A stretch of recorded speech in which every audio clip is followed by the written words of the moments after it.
آج یہ red zone کے راستے کھلے ہیں 2 ہفتے سے اسلام آباد میں جو ایکٹیویٹیز چل رہی تھی، اس پہ کیا کرنا چاہیں گے؟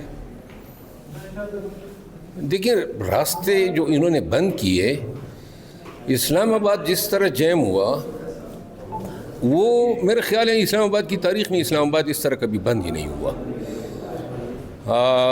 ممبران پارلیمنٹ کو تو شاید تکلیف نہیں تھی کیونکہ ہم تو آ جا رہے تھے، لیکن عام انسان جو تھا وہ یہاں پہ شاید مکھی بھی پھر نہیں مار سکتا تھا، اور انہوں نے بہت ہی ظلم کیا۔